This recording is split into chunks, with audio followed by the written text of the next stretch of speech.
What's going on, guys? It's ZhorK TV here, bringing you another vlog, and it's been a while since I've made a vlog like this, like a getting ready for Police Academy vlog.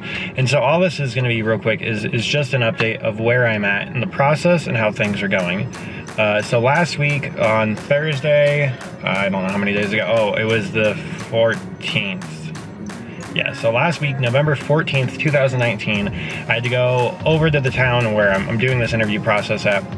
And I had to take a polygraph examination, and that was really easy. It was like maybe like 6 or 7 questions that they ask you, but they ask you 3 times, or at least here they did. And so that was a really easy process. Obviously, you just tell the truth. That's not that hard. The only thing that kind of sucked about it was that they asked you a question, they had to wait 30 seconds, and then ask you another question, and it wasn't just like back to back to back, which would have made that process a lot easier and a lot simpler. But that's the only issue I had with it. My hands also got really cold, but that's side point. It doesn't really matter. And then the following day, on Friday, November 15th, I had to go back and I took a psych evaluation. And it was easy actually, because I hear a lot of people complaining about how long it takes, because it does. I mean, it takes a while. It's like, I think it was 630 like true false questions that I had to answer, and then like a 20 or 30 minute interview with a psychologist. And that was, I mean, it was really easy. Just answer the questions honestly. And one tip that I personally have, taking 2 of these tests, and this tip may not be very valid, just depending on the things, and I'll get into that later, is don't answer the questions like you're at home. Answer the questions kind of like as if you're in a squad car working, because of one question that popped up on both tests actually for the 2 different departments I tested with were, do you like to daydream, or, you know, detail oriented and stuff like that. And the first time I took the test, I was just kind of like, oh yeah, you know, I like to daydream, you know, just, you know, I guess at home thinking. But I feel like you got to put yourself like in the shoes of, if you're an officer and you're doing the job, what are you more focused on? And so that's kind of what I answered. That's kind of how I answered the questions this time.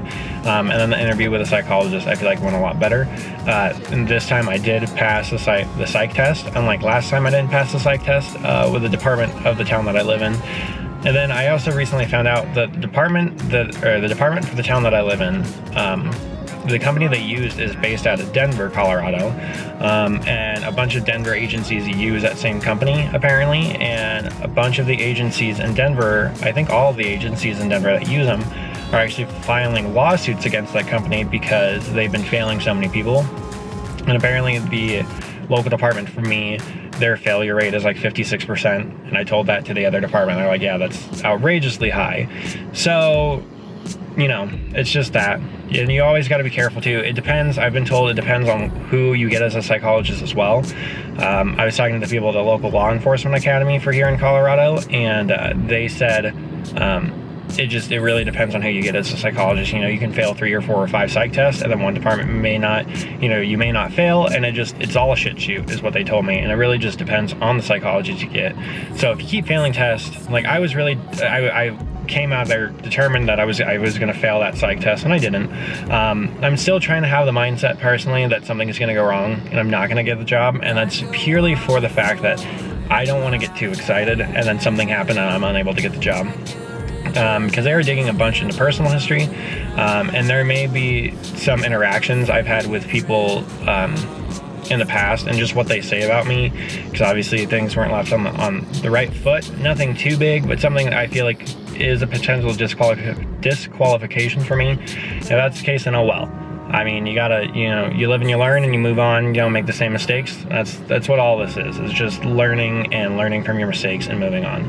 And then today, which is the 19th of November, they came and actually did a home visit. So I walked around the house for like 5 minutes, making sure I wasn't making any drugs or selling any drugs or having anything like that. And that was really about it.